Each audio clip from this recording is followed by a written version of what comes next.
Carta a los Gálatas, capítulo 1. Estimadas iglesias de la provincia de Galacia, los saludo yo, el apóstol Pablo, y también los saludan los hermanos que están conmigo. No fui nombrado ni enviado como apóstol por ningún ser humano, sino por Jesucristo y por Dios Padre, quien resucitó a Jesús de la muerte. Pido a Dios que disfruten siempre del generoso amor y la paz de Dios nuestro Padre y del Señor Jesucristo. Jesús entregó su vida para librarnos de nuestros pecados, según el deseo de Dios nuestro Padre, para rescatarnos de esta época de maldad en que vivimos. Que se honre a Dios por toda la eternidad. Así sea. El verdadero mensaje de salvación. Me parece increíble que ustedes tan pronto le estén dando la espalda a Dios, quien los llamó a través del generoso amor de Cristo. Están desertando de Dios para aceptar unas buenas noticias diferentes a las que les anunciamos. En realidad, no hay otras buenas noticias, sino que hay algunas que los están confundiendo. Ellos quieren cambiar las buenas noticias acerca de Cristo. Pero ojo, si nosotros o un ángel del cielo les anuncia otras buenas noticias diferentes a las que les anunciamos, que Dios los condene. Lo dije antes y ahora lo repito. Si alguien les anuncia otras buenas noticias diferentes a las que ustedes han aceptado, que Dios lo condene. Por lo que acabo de decir, ¿piensan que estoy buscando la aprobación de la gente o la de Dios? ¿O que trato de quedar bien con la gente? Pues, si quisiera agradar a la gente, no sería un siervo de Cristo. La autoridad de Pablo viene de Dios. Hermanos, quiero que entiendan que las buenas noticias que yo les anuncié no son un mensaje humano. No recibí este mensaje de los seres humanos ni tampoco ellos me lo enseñaron. Lo recibí cuando Jesucristo se me apareció. Ustedes han oído de la clase de vida judía que yo tenía antes, que perseguía a la iglesia de Dios y trataba de destruirla. Me destacaba entre los de mi edad por mi patriotismo judío. Me esforzaba más que los demás en defender las tradiciones que nos enseñaron nuestros antepasados. Pero a Dios le agradó elegirme antes de mi nacimiento y en su generoso amor me llamó a su servicio. Por eso Dios decidió usar mi vida para dar a conocer las buenas noticias de su Hijo entre las naciones que no son judías. En ese momento no consulté a ningún ser humano. Tampoco fui a Jerusalén a ver a los que ya eran apóstoles. Al contrario, me fui inmediatamente a la región de Arabia y luego volví a Damasco. 3 años después, fui a Jerusalén a conocer a Pedro y me quedé allí con él durante 15 días. Pero en ese tiempo no conocí a ningún otro apóstol. Solo vi a Santiago, el hermano del Señor.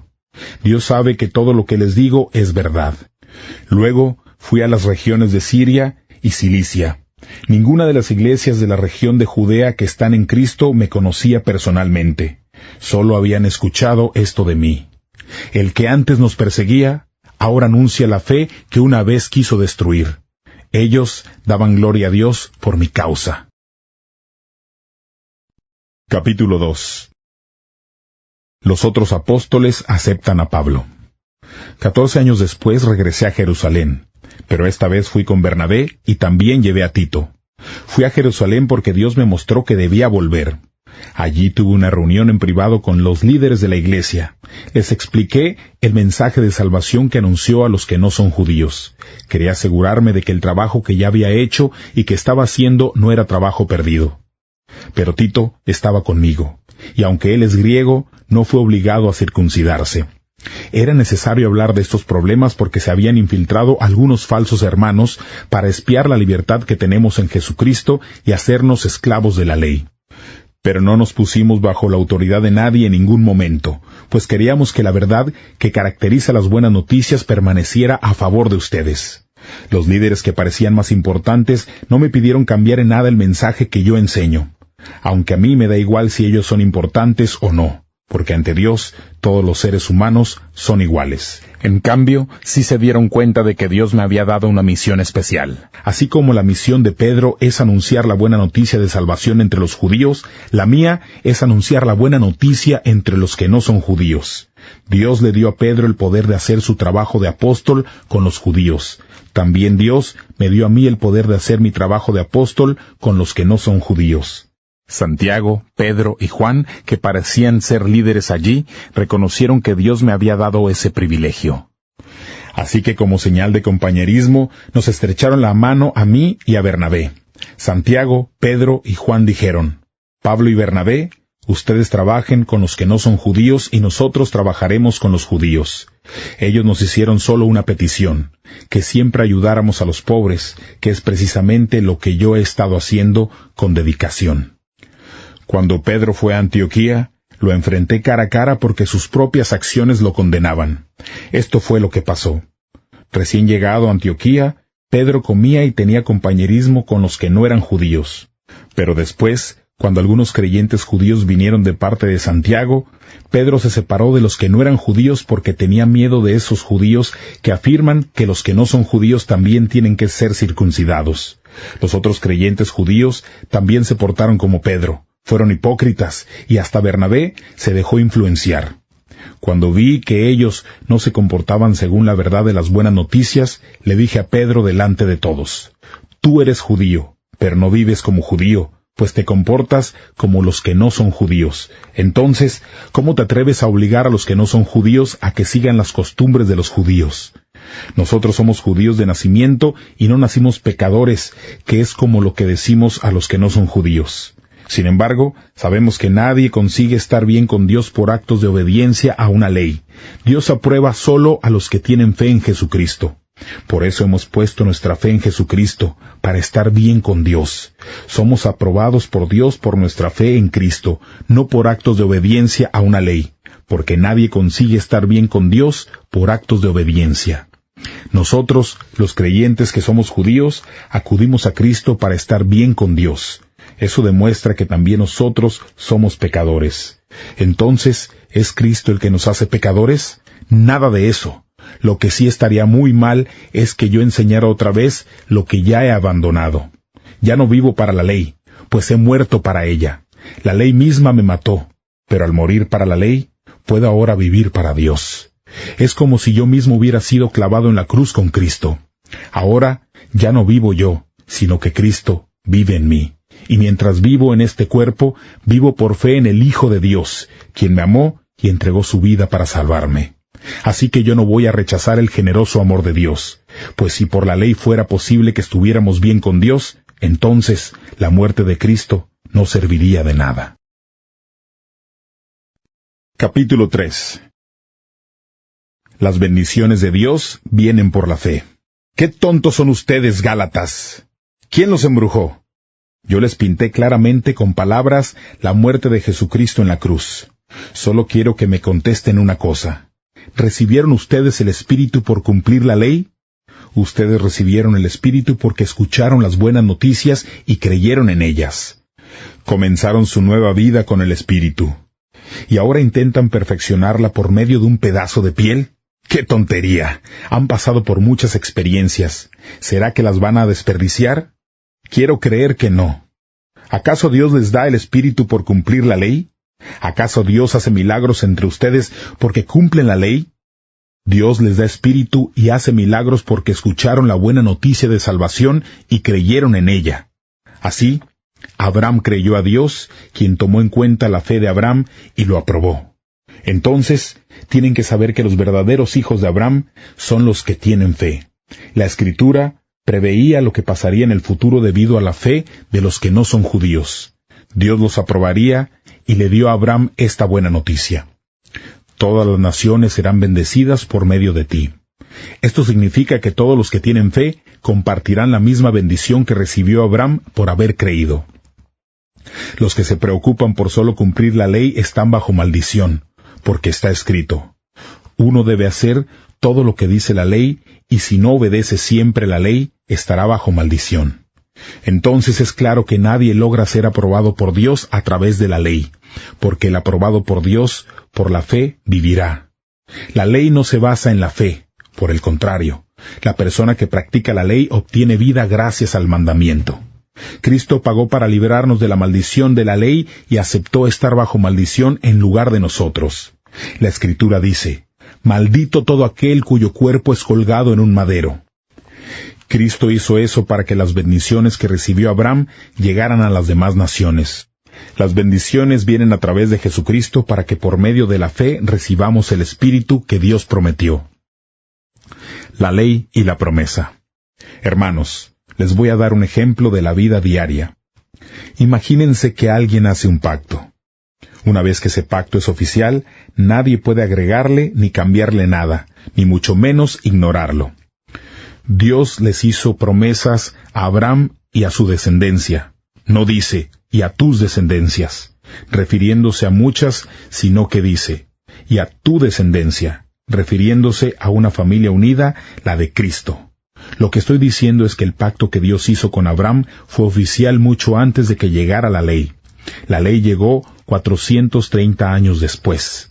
Por eso la ley no pudo anular el pacto ni cambiar las promesas de Dios. Las bendiciones que Dios nos prometió no las podemos recibir por obedecer la ley. Si fuera así, ya no sería una promesa de Dios, pero la verdad es que Dios entregó gratuitamente sus bendiciones a Abraham por medio de una promesa. Entonces, ¿para qué se hizo la ley? La ley fue dada después para mostrar las maldades que hace la gente contra la voluntad de Dios. La ley era válida hasta el momento en que llegara aquella descendencia que iba a recibir la promesa. Los ángeles le dieron la ley a Moisés, quien sirvió de mediador. Sin embargo, la obra de Moisés como mediador no resultó en una sola familia, aunque Dios es uno solo. El propósito de la ley de Moisés. ¿Significa esto que la ley se opone a las promesas de Dios? Claro que no. Dios nunca dio una ley que pudiera dar nueva vida al mundo. Si fuera así, podríamos estar aprobados por cumplir la ley. Pero la Escritura encierra a todo el mundo bajo el poder del pecado, para que los que creen puedan recibir por la fe en Jesucristo la nueva vida que Dios prometió. Antes de llegar a esta fe, la ley nos custodiaba como a prisioneros. No tuvimos libertad sino hasta que la fe fue revelada. Por eso, la ley era nuestro guardián hasta que llegó Cristo. El resultado es que estamos aprobados a través de la fe. Ahora que ha llegado la fe, ya no necesitamos que la ley sea nuestro guardián. Todos ustedes son hijos de Dios por la fe en Jesucristo, porque ustedes fueron bautizados en Cristo y ahora están revestidos de Él. Todos son uno en Jesucristo, no importa si son judíos o no, esclavos o libres, hombres o mujeres. Entonces, si ustedes pertenecen a Cristo, también son la descendencia de Abraham. Si son la descendencia de Abraham, también son herederos de la promesa que Dios le hizo a él. Capítulo 4. Lo que quiero decir es que mientras el heredero es niño, es como si fuera un esclavo, aunque sea el dueño de todo. Porque mientras todavía ese niño está bajo el cuidado de sus guardianes y siervos hasta que sea mayor de edad, cuando es hombre libre. Lo mismo sucede con nosotros. Cuando éramos niños, éramos esclavos de las reglas elementales de este mundo. Pero cuando llegó el momento oportuno, Dios nos mandó a su Hijo, que nació de una mujer y vivió bajo la ley. Así, lo hizo Dios para poder comprar nuestra libertad de la ley y adoptarnos como sus hijos. Ustedes son hijos de Dios, y por lo tanto, Él puso el Espíritu de su Hijo en nosotros, y ese Espíritu grita: «¡Querido Padre!». Entonces, ya no eres esclavo sino hijo, y por ser hijo, Dios te ha hecho su heredero. Pablo ama a los creyentes de Galacia. En el pasado, cuando ustedes no conocían a Dios, eran esclavos de dioses falsos. Pero ahora conocen al verdadero Dios. Mejor dicho, ahora Dios los conoce. Entonces, ¿por qué vuelven a esas reglas elementales, inútiles y débiles que tenían antes? ¿Quieren ser esclavos de ellas otra vez? Ustedes están celebrando ciertos días, meses, estaciones y años. Me temo que todo el trabajo que he hecho por ustedes no haya servido para nada. Hermanos, les ruego que se adapten a mí, así como yo me he adaptado a ustedes. No me han hecho ningún mal. Los visité por primera vez debido a que estaba enfermo. En ese tiempo les anuncié la buena noticia de salvación. Mi condición física era una molestia para ustedes, pero no me despreciaron ni me rechazaron. Al contrario, me recibieron como si yo fuera un ángel de Dios, como si yo fuera Jesucristo mismo. En ese momento estaban muy felices. ¿Dónde está esa alegría ahora? Yo soy testigo de que hasta se habrían sacado los ojos para dármelos si hubiera sido posible. ¿Acaso me he convertido en su enemigo por decirles la verdad?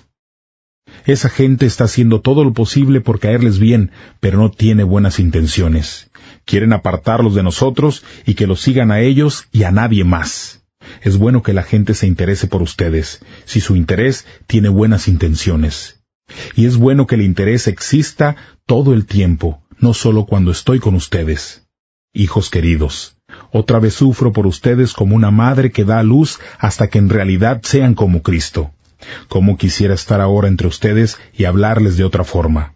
Pero como está la situación ahora, yo no sé qué más decirles. El ejemplo de Sara y Agar. Algunos de ustedes quieren estar bajo la ley. Díganme, ¿ustedes saben lo que dice la ley? La Escritura dice que Abraham tuvo 2 hijos. Uno nació de una esclava y otro de una mujer libre. El hijo de la mujer esclava nació por decisión humana, pero el hijo de la mujer libre nació por promesa de Dios. Todo esto es simbólico. Las mujeres representan 2 pactos entre Dios y su pueblo. Un pacto representado por Agar tuvo lugar en el monte Sinaí, y da a luz un pueblo para esclavitud. Agar representa el monte Sinaí en Arabia, y corresponde a la Jerusalén de hoy que está en esclavitud junto con el pueblo que ha dado luz.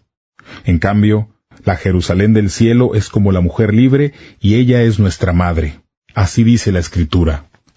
Alégrate tú, mujer que no puedes tener hijos, tú que nunca has dado a luz. Grita de alegría, porque no has sentido los dolores de parto. La mujer abandonada tendrá más hijos que la mujer que tiene esposo. Isaac nació como resultado de esa promesa. Hermanos, ustedes también son hijos de la promesa. Pero uno de los hijos de Abraham, quien nació por decisión humana, trataba mal al otro hijo, quien nació por el poder del Espíritu. Eso mismo sucede ahora. ¿Pero qué dice la Escritura? Echa fuera a la mujer esclava con su hijo. El hijo de la mujer libre recibirá todo lo que tiene su padre. En cambio, el hijo de la mujer esclava no recibirá nada. Por eso, hermanos, nosotros no somos hijos de la mujer esclava, sino de la mujer libre. Capítulo 5. Mantengan su libertad. Ahora somos libres porque Cristo nos liberó. Manténganse firmes en la libertad y no vuelvan a la esclavitud. Yo mismo, Pablo, les pido que escuchen lo que les digo. Si se someten a la ley de la circuncisión, entonces Cristo no podrá ayudarlos. Una vez más les testifico a todos. Los que se circuncidan están obligados a cumplir todo lo que dice la ley. Si ustedes quieren estar bien con Dios por la ley, entonces se habrán apartado de Cristo, se habrán alejado del generoso amor de Dios. Por el Espíritu recibimos la esperanza de que Dios nos va a aprobar por la fe. En Jesucristo no importa si uno tiene la circuncisión o no, lo que importa es la fe que trabaja por medio del amor. Ustedes corrían muy bien. ¿Quién los convenció de no seguir corriendo por el camino verdadero? Eso no viene de Dios quien los eligió. Ojo, solo una poca de levadura fermenta toda la masa. Tengo confianza en el Señor de que no van a pensar de otra manera. Hay alguien que los está confundiendo con esas cosas, pero Dios los castigará, no importa quién sea. Hermanos, si yo enseñara que los hombres deben ser circuncidados, ¿por qué sufro persecución? Si yo todavía enseñara que los hombres deben circuncidarse, entonces lo que enseño acerca de la cruz no me causaría ningún problema. Me gustaría que los que están confundiendo llegaran de una vez hasta el extremo de castrarse. Hermanos, Dios los ha llamado para ser libres, pero no permitan que la libertad sea una excusa para complacer sus deseos perversos. Mejor ayúdense los unos a los otros siempre con amor, pues toda la ley se puede resumir en una sola frase: ama a tus semejantes como a ti mismo. Pero si ustedes siguen atacándose y haciéndose daño unos a otros, van a terminar por destruirse todos. El espíritu contra la carne. Por eso les doy este consejo. Dejen que el espíritu guíe su vida y no complazcan los deseos perversos de su naturaleza carnal. Nuestra naturaleza carnal desea lo que está en contra del espíritu y el espíritu desea lo que está en contra de la naturaleza carnal. Los dos se oponen. Por eso resulta que ustedes no están haciendo lo que realmente quieren. Pero si se dejan guiar por el espíritu, quedan libres de la ley. Está muy claro que las cosas que hace nuestra naturaleza carnal son inmoralidad sexual, impureza, descontrol, idolatría, participar en brujerías, odio, discordia, celos, iras, rivalidades, peleas, divisiones, envidias, borracheras, parrandas y otras cosas parecidas. Ya les advertí contra eso y ahora les vuelvo a decir lo mismo, que todos los que hacen eso no tendrán parte en el reino de Dios. En cambio, el Espíritu produce amor, alegría, paz, paciencia, amabilidad, bondad, fidelidad, humildad y dominio propio. No existe ninguna ley en contra de esas cosas. Todos los que pertenecen a Cristo han crucificado su naturaleza carnal con sus pasiones y sentimientos egoístas. Ya que el Espíritu nos da vida, debemos dejar lo que nos guíe. No seamos orgullosos ni envidiosos ni causemos peleas entre nosotros mismos. Capítulo 6. Ayudémonos unos a otros. Hermanos, es posible que alguno de ustedes caiga en la trampa del pecado. Ustedes, que son guiados por el Espíritu, acérquense a Él y ayúdenle a corregir su error. Pero ojo, háganlo con humildad, pues ustedes también pueden caer en tentación. Ayúdense cuando se encuentren en problemas, pues así estarán cumpliendo la ley de Cristo. Si alguno se cree muy importante cuando en realidad no lo es, se está engañando a sí mismo. Cada uno debe evaluar sus propios actos y estar satisfecho de sus logros sin compararse con los demás. Que cada uno cumpla sus propias responsabilidades. El que está aprendiendo el mensaje de Dios debe compartir lo que tiene con el que le está enseñando. No se engañen ustedes mismos, porque de Dios no se burla nadie. Uno cosecha lo que siembra. Quienes siembran únicamente para complacerse a sí mismos, solo cosecharán de ello la destrucción. Pero el que siembra para agradar al Espíritu, cosechará la vida eterna. No debemos cansarnos de hacer el bien. Si no nos rendimos, tendremos una buena cosecha en el momento apropiado. Siempre que podamos, hagamos el bien a todos, especialmente a los que pertenecen a la familia de la fe. Pablo termina su carta. Les escribo de mi puño y letra. Miren con qué letras tan grandes les estoy escribiendo. Hay quienes los están obligando a circuncidarse para que ellos sean aceptados por los demás. Tienen miedo de ser perseguidos si siguen solamente la cruz de Cristo. Esos hombres que tienen la circuncisión no deben obedecer completamente la ley. Sin embargo, quieren que ustedes sean circuncidados. Así ellos podrán presumir de haberlos obligado a ustedes a llevar esa marca en el cuerpo. Espero que yo nunca presuma de esas cosas. Solo quiero presumir de la cruz de nuestro Señor Jesucristo. A través de Cristo, el mundo ha sido crucificado para mí y yo para el mundo. En realidad, tener la circuncisión o no tenerla no significa nada. Lo que de verdad importa es la nueva creación que Dios está haciendo. Que la paz y la compasión de Dios estén con todos los que ajustan su vida a esta norma y con todo el pueblo de Dios. Por lo demás, les pido que no me causen más sufrimientos, porque tengo cicatrices en mi cuerpo que muestran que pertenezco a Jesús. Hermanos, que nuestro Señor Jesucristo los bendiga en abundancia. Así sea.